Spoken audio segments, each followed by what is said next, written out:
You ready for the intro? Yes, sir. Yo, what is going on, everybody? Welcome to the Reps That Count podcast. We are your hosts. I am Valentz. And my name's Adam. And the reps that count are the triumphs and struggles that we go through on a daily basis. It's overcoming the obstacles that we face in everyday life that really builds a resilient mind. And fitness, it's those last couple reps that build the most progress, and so goes forth in life. Awesome. That was good. That was good. That was clean. Yeah, that was clean. I think I got it down now. Yeah, you got it, man. All right, cool. All right, Adam. Only took 16 episodes. Is this like not 7? Wait, no, yeah, this is 16. 16. Yeah. Happy anniversary. Happy 16th Happy anniversary. 16th anniversary. The Sweet 16. Sweet 16. All right, guys. So, on this podcast, we like to ask a very important question at the beginning of every episode. So, Adam, what is something that you've done in the past week that you are proud of? Okay, so I got to mention something. So when we started doing this, I was like, fuck, I don't know what to talk about. Made me nervous a little bit. Okay. Now, during my week, I look for the thing. Okay. The thing. So when it happens, I'm like, that's the thing. So though I like that we're doing this, and it's built this awareness in me that I'm looking for impactful moments. I'm looking for, like that thing that I did. Okay. Which probably makes you do things. Yeah. You kind of seek out something to be seek proud out of. something to be proud of, which is cool. Mine, I loved mine this week. Okay. My mom and my sister needed me this week, and I was able to use the tools that I built to help them. Okay. And that doesn't always happen. My mom took, she's mom. She's always took care of me. And then my sister's like my second mom. And it's usually my whole life, it was them taking care of me. So the fact that I was able to help them this week was awesome. And the fact that it was just these natural tools that I developed that I was able to help out with in a big way. I was like, and these are like kind of mental tools or just like one was mental systems, I was gonna say. One was mental. My sister won't care. Like my sister was beating herself up about her fitness journey and all this, and she's has her doctorate in therapy, and she's a really brilliant person, and she still struggles with I don't even think she's smart, so not with the fitness, maybe with the motivation and stuff. Yeah. So I was able to give her a kick in the butt, and we came up with an accountability system, and she's checking the box every day, which is awesome. So I think everyone just needs a little accountability, no matter how fucking smart you are. Yeah. And then my mom, it was more, I showed up when I needed to. Awesome. Yeah. Awesome. Yeah, I have, my best friend is also a therapist who also, like a couple weeks ago, like because we do these little meetups, like either we go get something to eat or drink, but the last time we were just at her place, and it was just like, we kind of therapize each other. Yeah. That's like, so again, like they do go through their own mental blocks, even as therapists, like they need somebody to speak to. So it's kind of awesome. Yeah, I feel like I had like a bunch, but now they're like escaping me. What am I proud of? Well, I would say I took a dance class yesterday. Just out of your comfort zone. I can't say it was out of my comfort zone. I'm very comfortable wherever I'm at. You feel me? Wow. Yeah. It wasn't, but it was me and my girl, and because I've been talking about the 12-week year. Yeah. And that's part of the plan, to do something, for the relationship. Like I have a whole setup of things that needs to be done. So just basically boxes that need to be checked, every couple of weeks or every month or every week. Like there's certain things some things are every week, some things are every other week. So yeah, we went and took some dance classes, and I love that. It was awesome. Like it was way more fun than I expected. So fun. So yeah, that I'll say that. I think that's a big one. Yeah, man. Awesome. All right, Adam. ahead and introduce this week's topic. This week's topic is the scars. So the physical and emotional trauma that we go through in our lives that sometimes we don't fully recover from. And we're going to talk about different strategies to bounce back and how to do that. Yeah, and just talk about, I guess, scars that we've been through in life a little bit. That's something. That is something. That is something. That is something. All right, so how can we relate? Because, we're doing the body, the mind, and the relationship aspect of these topics. Like, how do you feel we can relate the scars to the body? Yeah. We'll start with the body. So if you've ever been injured and you can't do this thing anymore and you don't feel able anymore, that can really mess with you, especially working in this industry and being so passionate about movement, or your passion for the sport. You're on the board of, USAW. So we love this. We love movement. So not being able to do that really, at least for me, puts me in a bad mental place, or used to. And I've had to switch my mindset on that. There's different ways of doing it. Well, one, I'd hurt my hip 3 years ago, and then it just never fully recovered. And I didn't do the work to get it better. that therapy. Yeah, that therapy. Yeah. Physical therapy. Yeah, those bandit workouts. Yeah. And then it came barking back, and to the point where I just couldn't do a workout. So there's a couple things that I have there. One is prevention. Okay. So doing the work on a daily or weekly basis so we don't get injured, especially if we're training with any sort of intensity, is super important. I think 30% of the work you do inside the gym should be intense. We're talking 70% or above.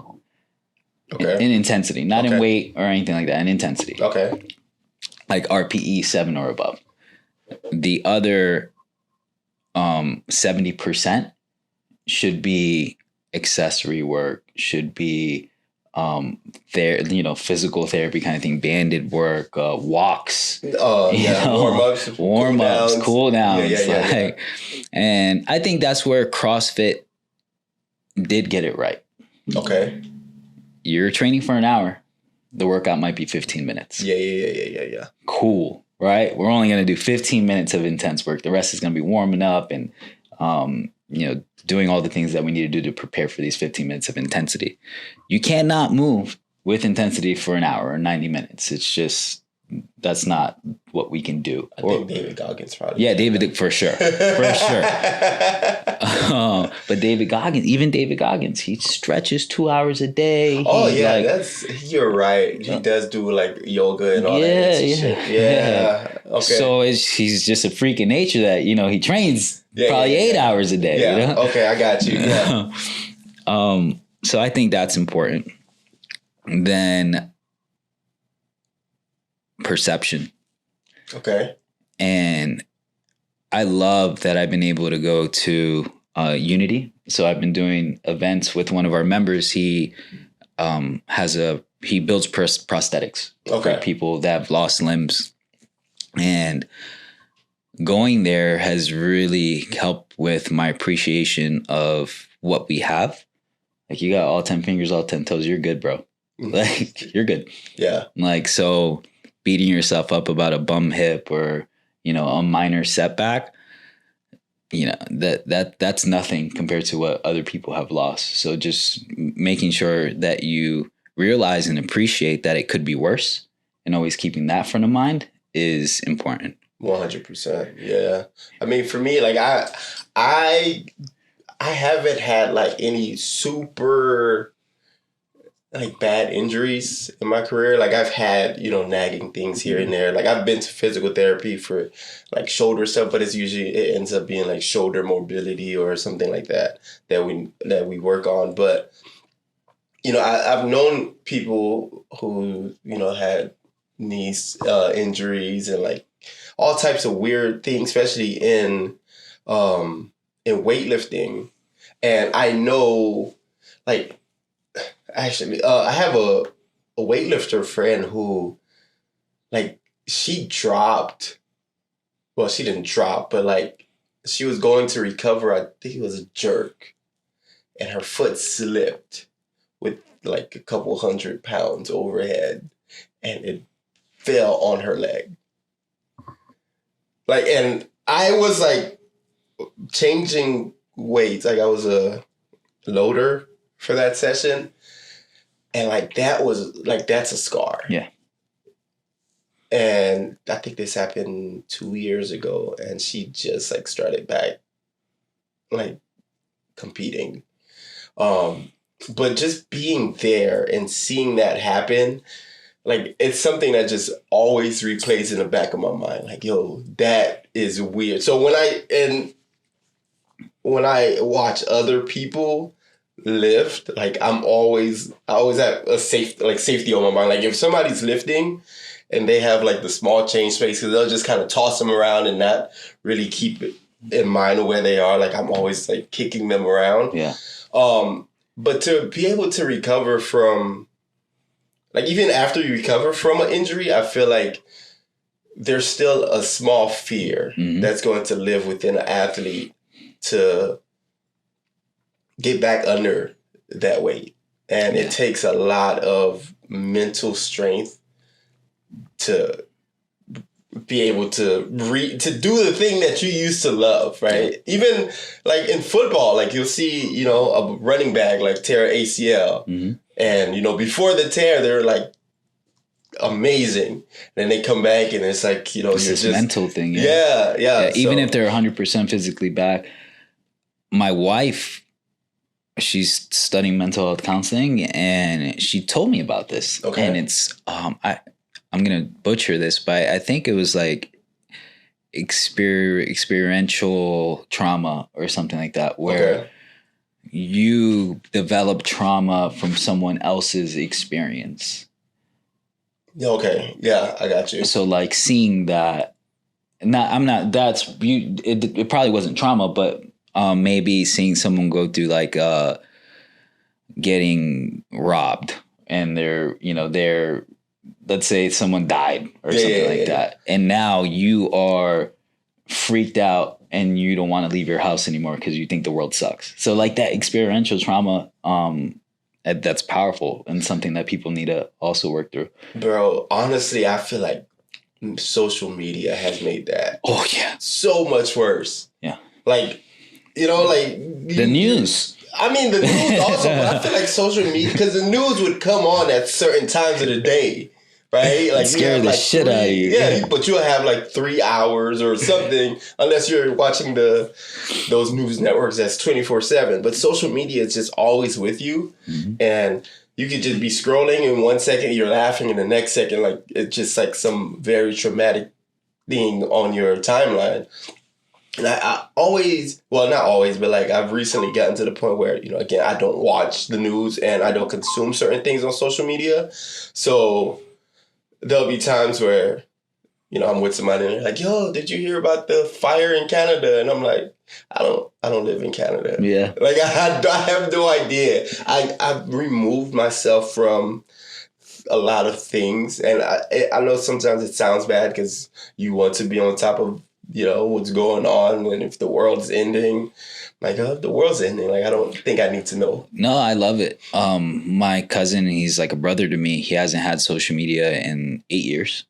And he was like on The Bachelorette. It's like the coolest kid ever. Like, he was one of the cool kids always in life. Okay. And one day he just didn't do that. So you'll be like, oh, did you hear about this, that? Nope. Nah. Just minding my business. Bro, his life is so peaceful, dude. It's peaceful, bro. When you find that peace, I'm like that guy. Like, I'm heading towards being that guy that you would see on the street, that you'll have a conversation with, and then they'll just be like, you could, when you run into those type of people where they just, like, their whole soul. I love that, bro. That's the goal. Yeah, that's the goal, man. I love that. Yeah. So I think that was pretty good. What did you have a nugget for? So my nugget for this I actually got from Ben Bergeron, which is one, you have to get back on the horse. Okay. So I'm happy that your teammate that was able to avenge 2 years later, even though it's 2 years later, get back on the horse. Yeah.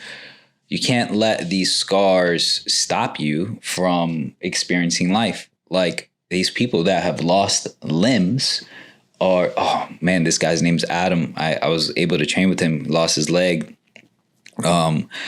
He's deadlifting, significant, like 300 pounds. Oh, wow. He's like, he's doing, and like I put him through a session, there's nothing he'll say no to. And he's just, well, how can we figure this out? So there is life after trauma, physical trauma, and we just have to figure out what that looks like. Dalkin can't use his legs. He's probably going to the CrossFit Games this year. Wow. Our member here. Yeah. Probably, okay, cool. Probably going to the CrossFit Games.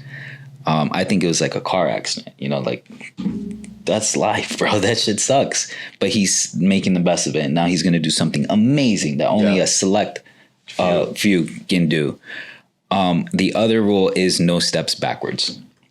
So Ben Bergeron talks about this, where when you're recovering from an injury or from physical trauma, the goal is to continue recovering. So do not put yourself in situations that you can regress your recovery. So if, let's say it was a box jump and you broke your leg. Okay. We're not going to stop jumping. Okay. The recovery is we're jumping over a line on the ground and then onto a plate and then onto 2 plates and then onto 3 plates. And we have to keep progressing in the direction of full recovery. Not let's go right back to box jumps, right? Like because maybe we'll hurt. I don't know if that was a good analogy, but I got you. Yeah, it's don't do stuff. And I did that. I was injured, felt great. We're going right back to 100%. I'm gonna try for 105% today. Yeah. Oh, it's time to PR. Yeah. And then that put me back. Step back. Yeah, that's a step back. Yeah. So no steps backwards. Okay, I love that. All right. I think we're the mind. Yeah, man. The mind. This is Let's see what we can get with the mind. People have real trauma, and I'm not going to go in depth here just because I can only talk about my own experiences. I'm not a therapist, so I don't want to say the wrong things. I got you. My dad passed away when I was 18. That caused a kind of trauma that I will never recover from. Fully recover. I got you. Death is one of those things that you don't fully recover. I think someone explained it to me the other day. One of our members, we were having to sit down and talking, and she's like, when someone dies, it's like there's a hole in you that doesn't go away, but you build around the hole. But the hole's still there. Yeah. And you can build around it and make everything around it stronger, but there's that hole you live with forever. And I was like, yeah, absolutely.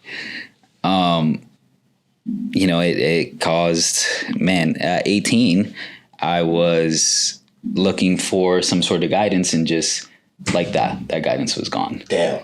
So, I had to stumble through life from 18 to 26.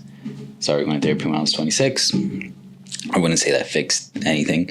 It helped, but it at least at 26, I felt like, and the reason 26 sticks out in my mind, because I remember at 26, I was in New York. I had a birthday party. I had all my loved ones around, and I was like, life's good. Okay. Right now. So I don't think that is something that a lot of people think, man, it's been 10 years. I should have recovered from this. And I could be wrong, but it's not full recovery. It's learning to live with the fact that someone's gone. Kind of thing. Yeah. Death is definitely like the big one that once we started talking about this topic, I was like, yeah, it's definitely like this. We probably had to touch on this. But I think it was 2 years ago, maybe 2021. There was like that year, and like going into 2022, like I went to so many funerals in 1 year. I was like, I haven't been to this many funerals all my life. And then in 1 year, it was just like back to back to back. There was one weekend where I went to two. Two funerals? Yeah, one Saturday and then one on Sunday. Mm-hmm. And it was weird because, like, these are, obviously, not obviously, but some were like just older individuals who helped raise us, like just me and my family members and, people's parents. And it was eye-opening to just be like, that's when death started feeling real to me, right? And of course, that was like a year after I had my son. So it's like it's really real because now I don't know how much time I have left. So I have to pour as much as I can into my kid because you don't know when you're going to go. But the hardest thing, or one of the hard things about it is like, even if you're not the one not the one experiencing the loss, like if it's somebody close to you, like trying to figure out what to say to that person is also like hard. That's something I've struggled with. Dude, so I didn't know I still had death trauma until this year. Okay. One of my cousins passed away, and we were actually close growing up, and I didn't call his mom. And I couldn't. Because you don't know what do you say? And it was just like, but you have to, right? It's respectful. We were close. She treated me like a son. You have to. And I couldn't. And I put it off. And I put it off. And I put it off. And I said I was busy. And I made all the excuses in the world. And it was shitty of me, like very, very shitty of me. And I called her like a month ago. And I was just bawling. Yeah. And it was just one of those things where I couldn't figure out why I just shelved it.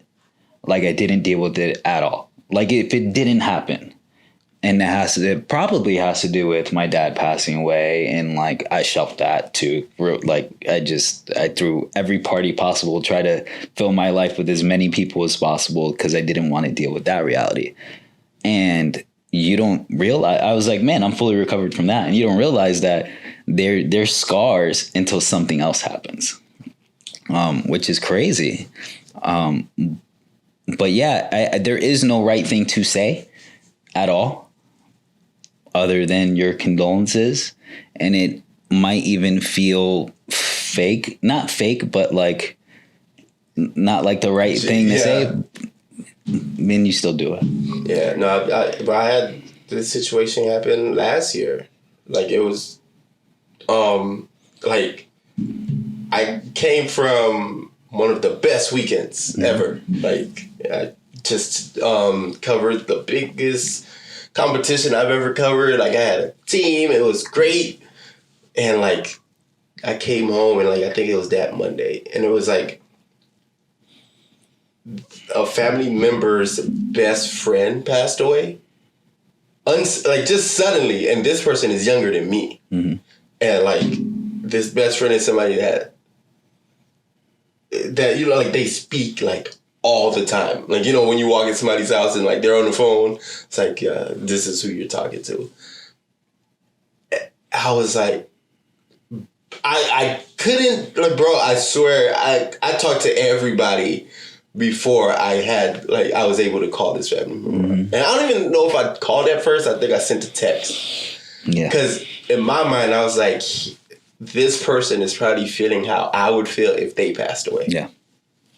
Oh, yeah. Yeah. Yeah. Yeah.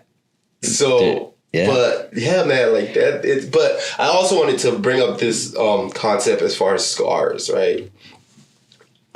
'cause, like, we're talking about scars of life and like how sometimes we don't fully recover from it. I think not fully recovering from an event doesn't allow it to be a scar. I think it remains, like, let's say, a scab. Right? Because there's a difference between scars and scabs. Because, like, a scab, because there's like the wound where it just, like, it first happens, right? It's bleeding.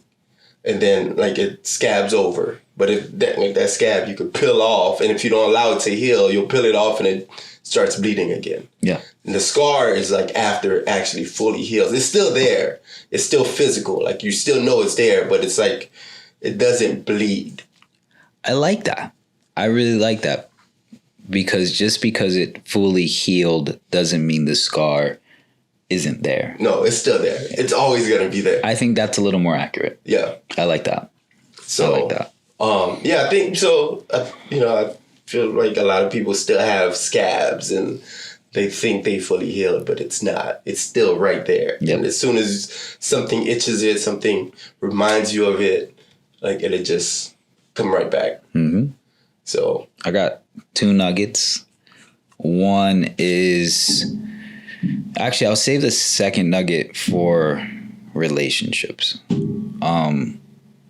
No, we could throw it in here. All right. So the first nugget is, if you have, like, real emotional scars, seek therapy. I like, if it's something that's really affecting your life and affecting you progressing in your life, seek out some therapy and some help. We're actually going to have a special guest speaker next week. Forgot to tell you that. News to me. Breaking news. That he's a lawyer for mental health counseling. So, and he's going to give us a lot of tools, like free resources and grants and all this stuff that people could do to make therapy really affordable. So I think that's going to be amazing. I'm excited about that. He's a member here. But it's important, even if you go to therapy one time a month and you don't go out to eat once a month, like, it, I think it's important. And then the second one relates back to what we were talking about, like the avoiding the conversation of other people that are going through significant trauma, and that show up for them. Yeah. You try to, like, because you've been there, especially if you've been there. Yeah. Like, I know you might not feel like you have the right words, but just any kind of words of encouragement. Yeah. As long as it's coming from the right place. Yeah. It should sit well. The best is no words, and just sit there with them. Let them listen. Yeah, and just no word. Nothing you say is gonna be right. It's, if they want to open up, hear them out. If they don't, you sit there in silence. The company is good. Yeah, not like that. I like that. Just be there. Mm-hmm. And if you could do it physically, be there physically and allow them to.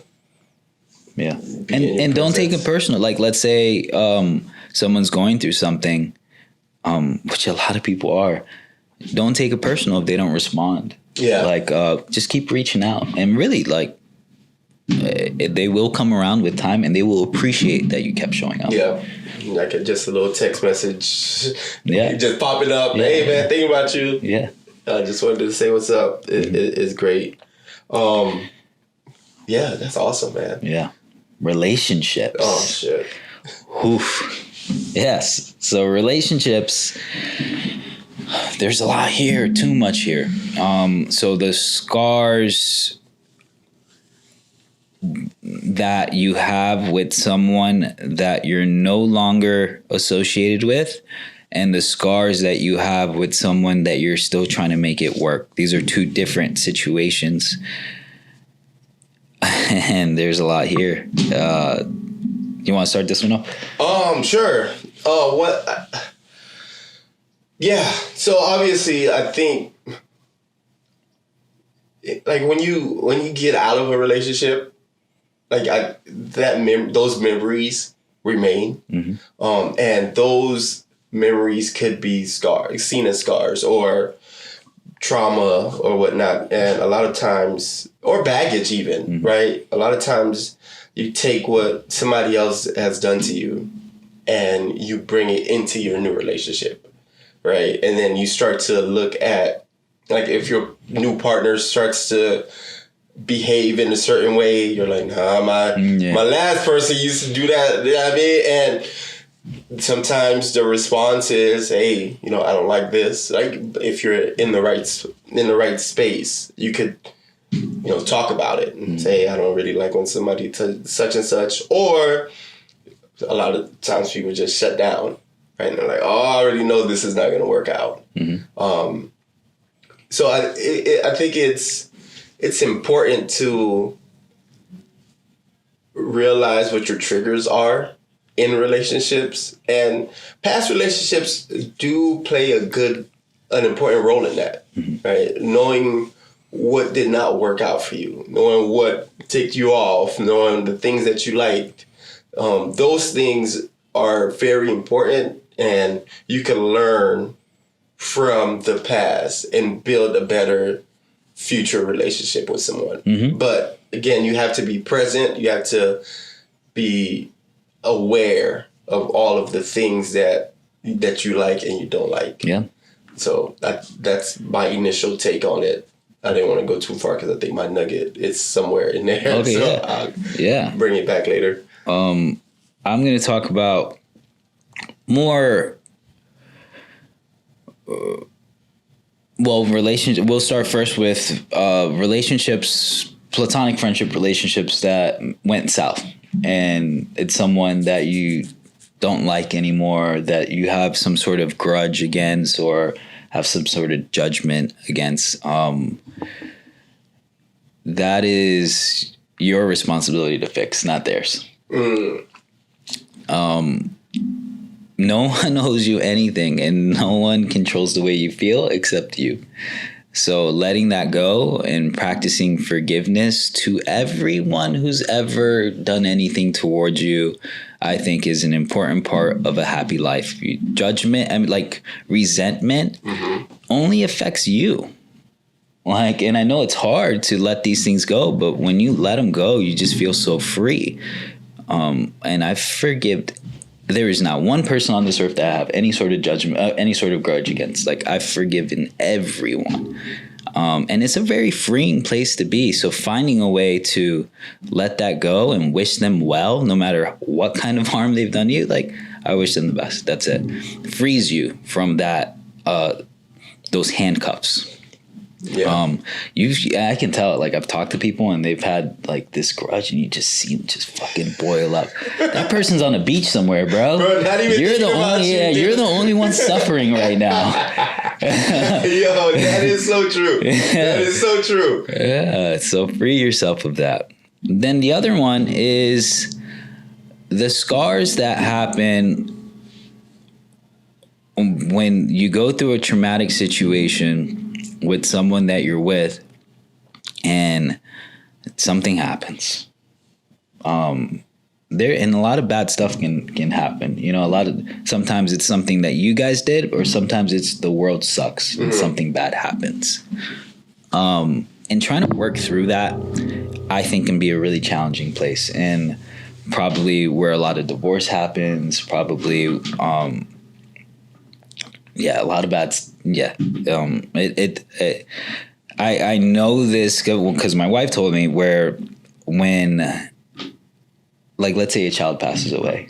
Oh shit. Okay. I think like 80%. It's like something ridiculous of those marriages end in divorce.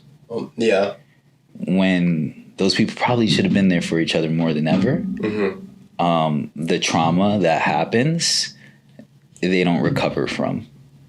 And they take out on each other, and there's a lot of blame and a lot of guilt associated with that. And it doesn't have to be as deep as some, passing away, but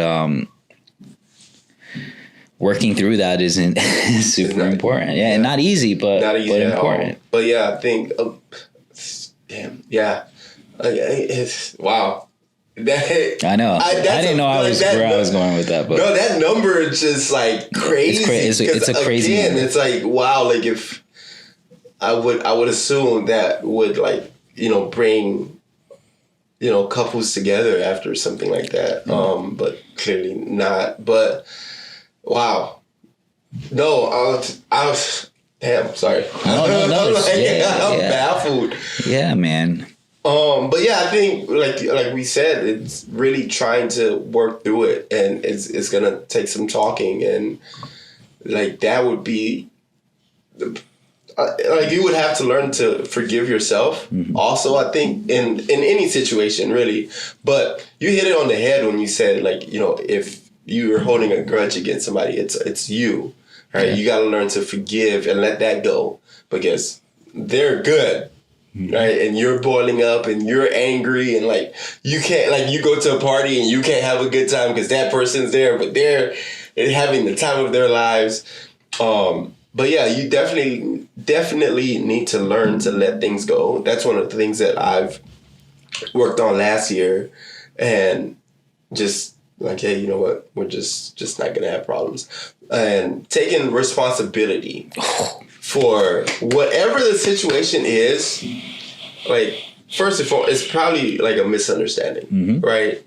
In the book, 7 Habits of Highly Effective People. Your ability to respond. Well, that, and I don't know if you got into this point yet, but also, oh God, what was I going to say? Seeking first to understand, mm-hmm. then to be understood, right? So try to understand where that other person is coming from. Try to understand why they're acting the way they act, right? Have this person always been this way, but you just ignored it for your benefit at first, right? Because sometimes friendships are like that. You're like, oh, let me go hang out with this person. Let me be cool with this person because I could benefit from them. Mm-hmm. But they're not a great person. And you could tell that they're not a great person, but you just feel like, I could just get what I need and it'll be okay. Mm-hmm. But so at the end of the day, it's on you because you ignored the signs and you tried to benefit and it just did not work out for you. Dude, so this is it. You gotta go? No. Okay. I'm good. This is I hate to gloat, but my superpower is high levels of empathy, and it's almost a detriment because people ask you've even said I don't even know what you would be like mad. Yeah. And I get that all the time because I don't get mad. I really don't. And it's because I get it. Yeah. I no matter what you do, I get it. I can put myself in your shoes and I understand. And life is hard and I get it. And maybe you were shitty in that situation, but I get it. Yeah. And it's dude, it just takes so much weight off of me in life being able to do that. Yeah, man. Hey, I get something went wrong. It's not really. It's on you, but also I give you a pass. Yeah, some grace. And sometimes you could give the pass, and then just kind of you have to remove yourself from letting it happen again. Yep. Right? Mm-hmm. You're just I forgive you. This is how you react to certain things. I'm just not going to put myself in that position where I put you in the situation where you have to become this person. Exactly. Yeah, that's awesome, man. Getting that, but it takes a while to get that because everybody wants to be right. Yeah. Everybody can't be right, man. That was another thing. Assuming that I'm not right in most situations where it's always trying to see, always seeking to understand, always seeking to learn. I think that's a very powerful place to be. Because even if someone's not 100% right, there might have been some truth in there that you can learn from. Yeah. Because situations are rarely black and white. There's a lot of gray. There's a quote from the 50 Cent movie where Terrence Howard was like, man, I'm always right. Because even when I'm wrong, I'm right. Because I could have been right. So I gotta see that. He was right, by the way. Yeah, he was right. Situation, yeah. I'm always right, man. Even when I'm wrong, I'm right. Because I could have been wrong, so that makes me right. Yeah. All right, cool. So nuggets, man. I'm still in relationships. I think again, knowing what triggers you and building yourself from those past relationships and going into the new relationship, if you are able to articulate what you need and know exactly what you don't want, like those things make the relationship easier to navigate. So from the jump, you could be like, hey, here's what I have to offer. Here's who I am. Here's like, your weaknesses in certain relationships, right? You don't just go in trying to figure it out on the fly. Matthew McConaughey said this in some speech he was giving, where knowing what you don't want is sometimes just as important as knowing what you do want, or the precursor. So like sometimes you don't know exactly what you want, but these experiences at least teach you what you don't want. And a lot of people live Groundhog Day, where they're just doing the same mistakes and dating the same person and doing this cycle of where if you sat back and you're like, I did not like that, I did not like this, I'm looking for a person that does this instead. You can figure that out a lot quicker, and being able to vocalize that in the right way, right? Without like trying to be like, oh man, you're just like this person, or you're just like my mom, you're just like your mom, like just being able to vocalize that in a way that the other person could receive it without feeling attacked. So my nuggets are, for someone who you do not talk to anymore, forgive. Just let that go. That's your weight, not theirs. So just forgive. And then someone who you are still in a relationship with, if you guys have trauma and grudges, and this is someone that you love. And the most powerful part of that book was, so far, and I'm only on like chapter 2 or something like that. It's so crazy. That book is insane. Is love is a verb, and choose to love them. And he was talking about, this guy was complaining about his wife and like a marriage might be ending and all that stuff. He said, love her. And he's like, but I think it faded away and all that stuff. Love her.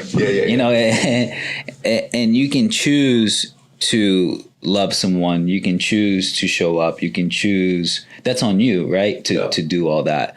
And giving them grace and understanding that this is your partner, but this isn't someone that you built from scratch. They're not supposed to be perfect. Like, give them grace. We're human. And like, you shouldn't be like, man, I hate the way this person chooses their food, or like, I hate these little things. Like, let that shit go, dude. And that only starts like towards the end of the relationship when you start to look for a reason to not like that person.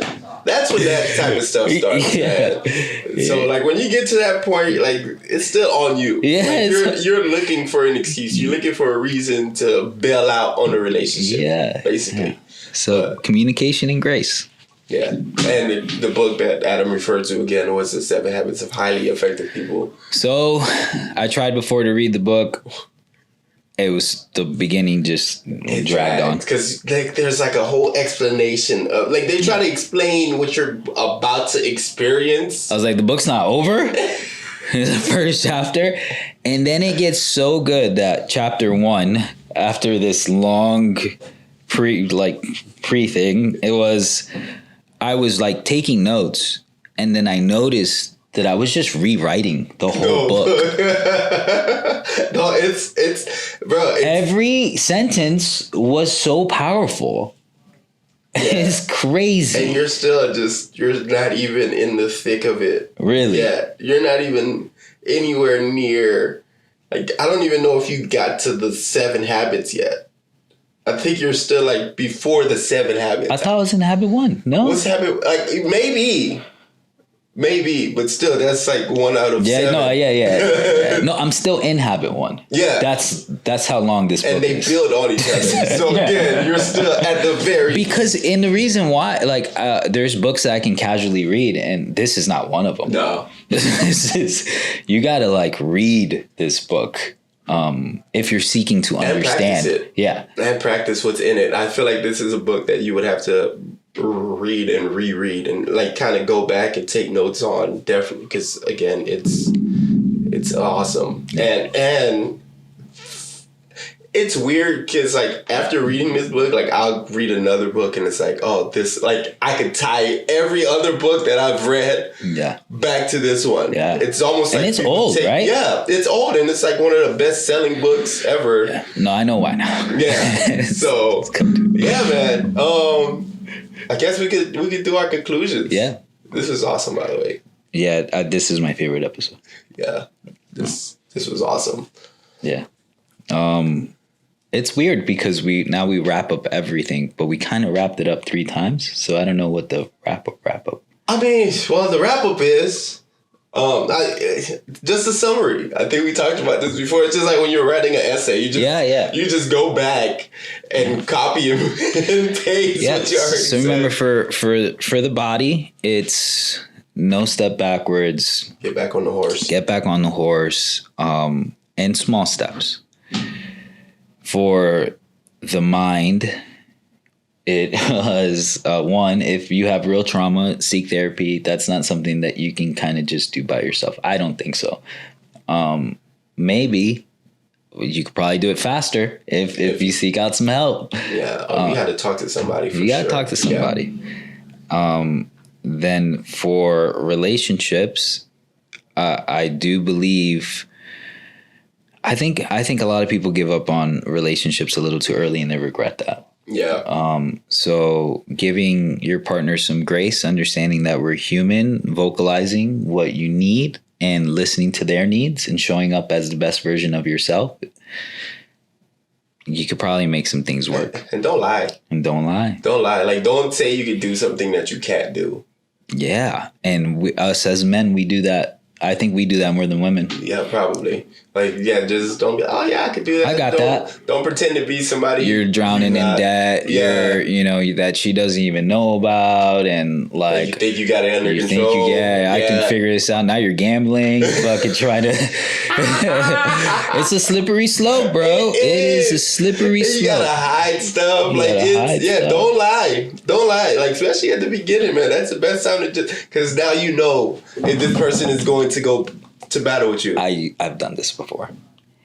You wait to the night before you wanted to go out with the boys or you wanted to do something to spring it on her. Or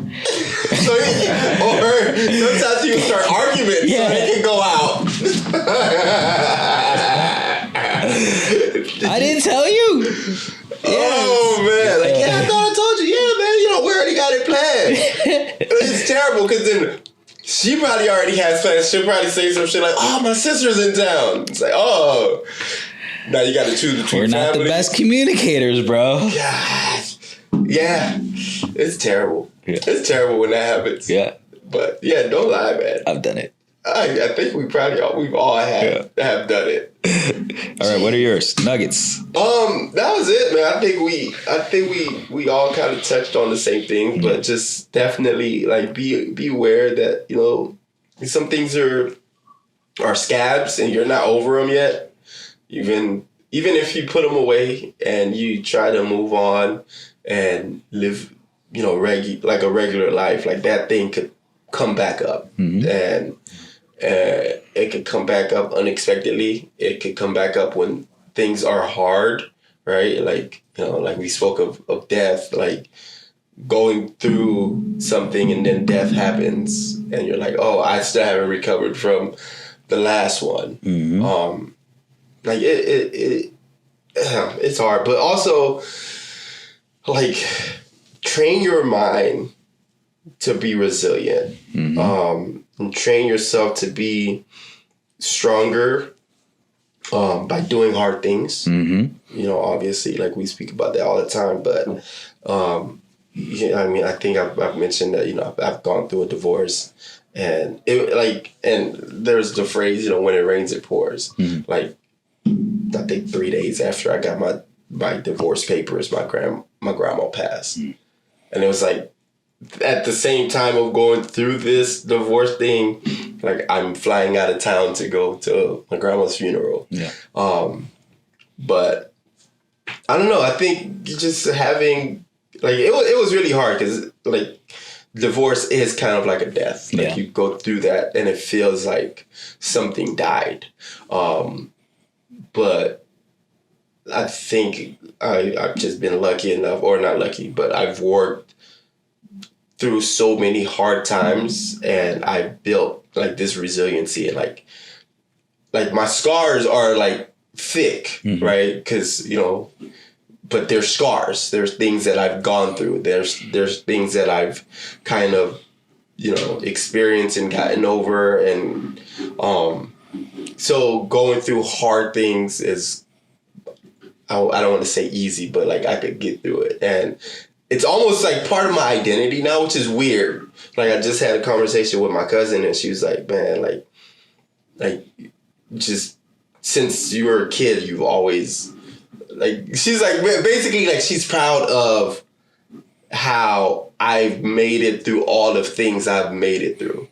We didn't even talk about that. No, we didn't. But I forgot your origin story. Yeah, like I forgot, man. And it's almost like, again, I'm just used to it. Yeah. I'm just used to it, bro. But it takes, I don't know. I think, man, I got one more now because you brought that up. Let's go, man. It's these things are gonna happen. 100%. Expect them to happen. 100%. Do not let them catch you by surprise. Expect that if today's good, tomorrow might not be. And one is going to keep it front of mind, like, let me enjoy this day because tomorrow's might not be that great. Yep. And two, I've connected better with people that have gone through something, and because it does something to you. I think it grounds you. I think it makes you a little bit more mentally stronger. I also think it makes you a little more empathetic of what people are going through in life. Like people that have just lived these cookie cutter lives, which not a lot of people have, because I think even people that have it perfect, that forces you to create your own fucking problems because life is so perfect, instead of just tackling hard stuff. I've been able to connect with them better. So don't look at these scars as bad. Just look at it as a part of life that we all just kind of go through. 100%. Like, I mean, that's kind of how you build muscle, right? Like you tear it. Yes. It builds back up. Yes. Like it's scars. You're literally building scars. Thank God you connected this to fitness. Yeah, like you. Yeah, like that's exactly what it is, right? You're ripping your muscle fibers and then repairing them. Ripping them again, repairing them. And that's when you get sore, right? Like after a workout. And life is the same, man. Like it's just gonna keep hitting you. And when you recover, like you're a better person. Absolutely. From it. And then you brought up like the fact that, you know, if someone never goes through something, like life, like in the later stages of life, though, like those persons have a harder time, right?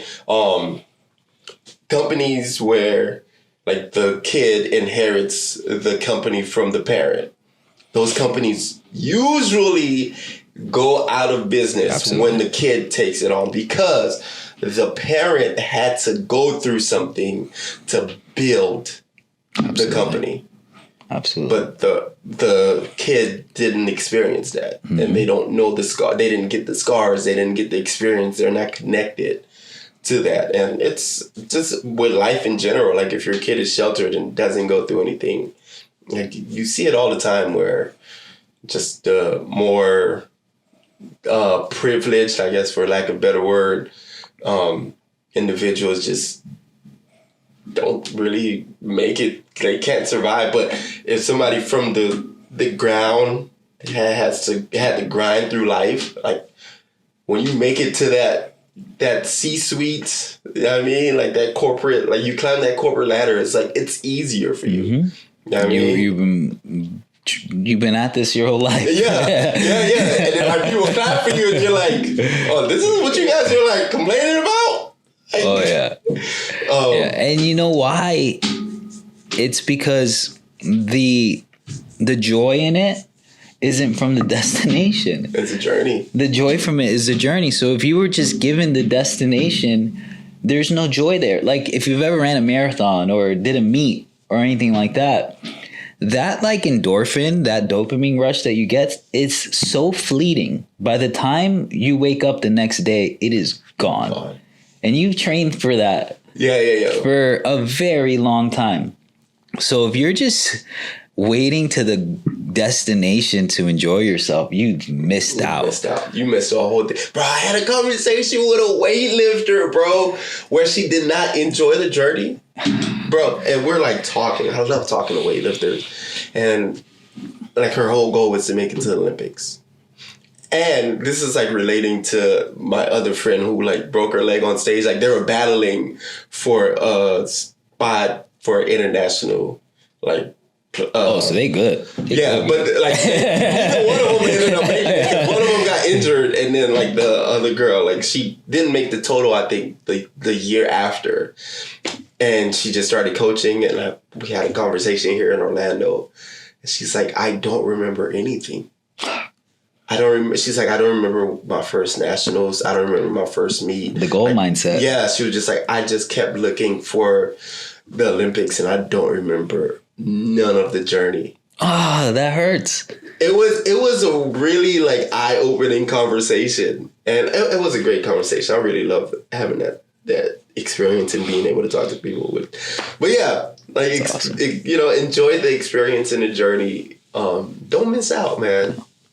Yeah, I think that's it. Yeah, dude, this was great, dude. Yeah, that was awesome. All right, guys. I'm gonna just stop these cameras. You guys enjoy the rest of your day. Thank you so much for listening. I don't know how long we've been recording, but we appreciate you for showing up week in and week out. Yeah, we'll see you next week or the week after. I'm not sure. It'll be next week. Next week. All right, peace.